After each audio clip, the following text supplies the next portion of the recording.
नमस्कार विद्यार्थी मित्रों, अब आगे हम बात करते हैं यहाँ पे क्लास 11 में विषय नामा के मूल तत्व। और जैसा कि हम पढ़ भी रहे हैं और सीख भी रहे हैं पाठ नंबर 1 हिसाबी पद्धति और उसके कुछ पारिभाषिक शब्द। तो आइए दोस्तों, कुछ यहाँ पर पारिभाषिक शब्दों की हम चर्चा करते हैं। सबसे पहला वर्ड दिया भुगतान। तो भुगतान का मतलब होता है कि अगर हम किसी को, ठीक है, क्या करते हैं, पैसा चुकाते हैं।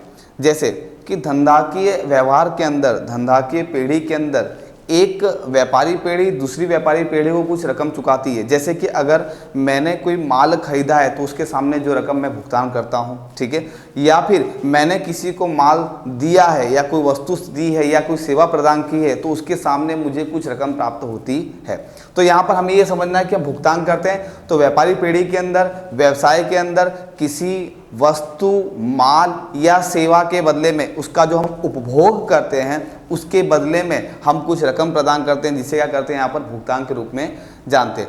अब भुगतान यहाँ पर हो सकता है कि नियमित ना हो, अनियमित भी हो सकता है। तो इसलिए भुगतान के यहाँ पर दो प्रकार में इसको बांटा गया है। सबसे पहला प्रकार यहाँ पर हम समझते हैं पूंजीकृत खर्च यानी पूंजीकृत भुगतान, और राजस्व खर्च यानी राजस्व भुगतान। पूंजीकृत का मतलब ये समझना है आपको कि ऐसे भुगतान जो कभी कभार होते हैं, जैसे कि साल में एक बार हो या फिर साल में 2 बार हो, तो ऐसे भुगतान को हम, जो लंबे समय में होते हैं, ऐसे भुगतान को हम पूंजीकृत भुगतान के रूप में जानते हैं। और राजस्व भुगतान का अर्थ ये समझते हैं कि जो हम नियमित रूप से, यानी वह महीने के तौर पर या फिर साप्ताहिक तौर पर या 15 दिनों के तौर पर अगर जो जिसका हम भुगतान करते हैं, ठीक है, ऐसे भुगतान को हम राजस्व खर्च या फिर राजस्व भुगतान के रूप में जानते हैं। आगे बात करते हैं खर्च। जो खर्च की बात हम कर रहे हैं तो भुगतान की बात, अब खर्च में हो सकते हैं फुटकर खर्च भी हो। खर्च जैसे चाय पानी खर्च है, स्टेशनरी खर्च है, ठीक है।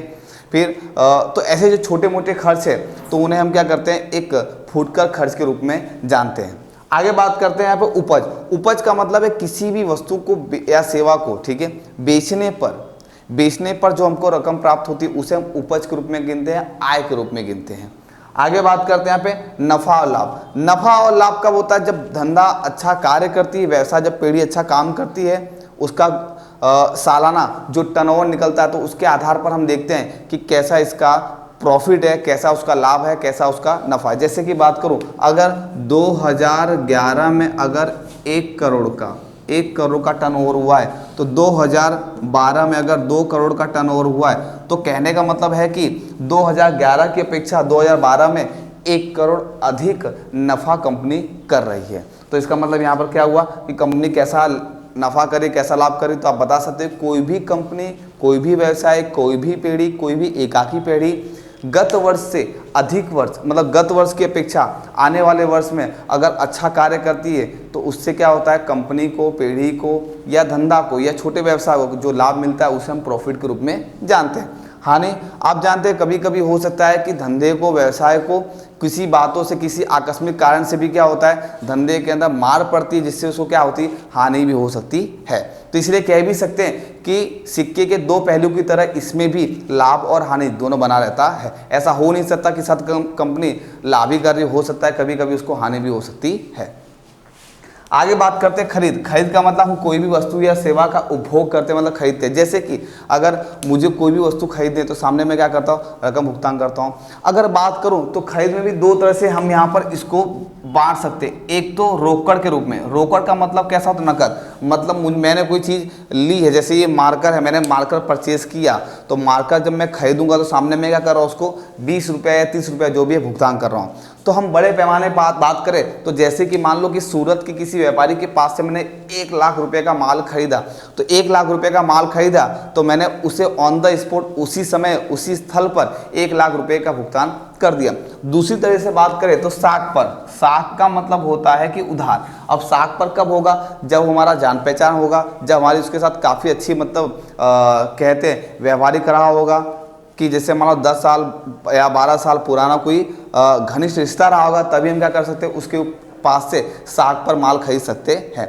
तो यहाँ पर खरीद को हम 2 भागों में बांट सकते हैं, खरीद और रोकड़ और साख पर। बिक्री में भी सेम टू सेम ऐसा ही कर सकते हैं। बिक्री का मतलब है हम कोई वस्तु को बेचते हैं और बेचने पर जो हमको रकम प्राप्त होती है। परंतु परिभाषित शब्द में कैसे आप लिखेंगे, तो धंधा के व्यवहार के अंदर, धंधा के व्यवहार में आप किसी वस्तु माल को बेचते हैं या उसे सेल करते हैं तो उसे हम बिक्री के रूप में जानते हैं।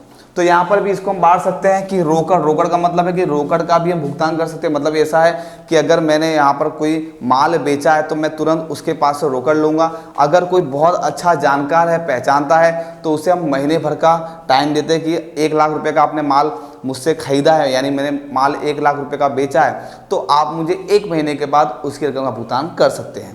आगे बात करते हैं माल का स्टॉक। तो कोई भी धंधा की मतलब कोई भी व्यवसाय के अंदर आप देखें तो माल का स्टॉक अर्थात जिसमें खरीदी है, फिर उसके बाद खरीदी संबंधित खर्च है और उसके बाद अंतिम स्टॉक के बाद जो बचता है वो हमारा क्या कहलाता है, माल का स्टॉक कहलाता है। माल के स्टॉक को भी 2 भागों में बांटा गया है, एक प्रारंभिक स्टॉक और एक अंतिम स्टॉक। प्रारंभिक का मतलब ये होता है कि आज के दिन हमारे पास कितना स्टॉक पड़ा हुआ है, कितना हमने सेल किया, वो हमारा प्रारंभिक। अब जैसे ही अगर हम रात को शटल गिराते हैं और शटल गिराने के बाद जितना भी माल पड़ा हुआ है रात भर में, वो हमारे पास क्या हुआ, अंतिम स्टॉक। फिर दूसरे दिन हम शटल उठाते हैं और दूसरे दिन धंधा चालू कर देते हैं, तो हमारा क्या कहलाता है, प्रारंभिक स्टॉक। आगे हम बात करते हैं देनदार। देनदार का मतलब ग्राहक। यहाँ पर देनदार का मतलब यहाँ पर क्या है, ग्राहक। ग्राहक का मतलब यहाँ है कि हम क्या करते हैं, व्यापारी जो है अपने ग्राहक के पास से जो रकम वसूल करने की बाकी रहती है उसे हम ग्राहक के रूप में पहचानते हैं। और यहाँ पर लेनदार का मतलब क्या है, सामान्य अर्थ में व्यापारी समझते हैं। इन दोनों का जो शाब्दिक अर्थ है वो इसके नेक्स्ट चैप्टर नंबर 2 में इससे संबंधित और बातें हम इसके अंदर समझेंगे। तो दोस्तों आज के इस वीडियो में हम देखते हैं कि कैसे भुगतान का अर्थ है, मतलब यहाँ पर भुगतान करते हैं, पैसा चुकाते हैं। इसके 2 भाग है, पूंजीगत खर्च और राजस्व खर्च है।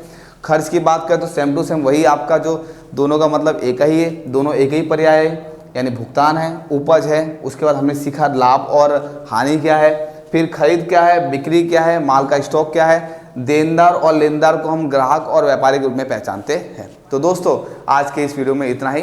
धन्यवाद।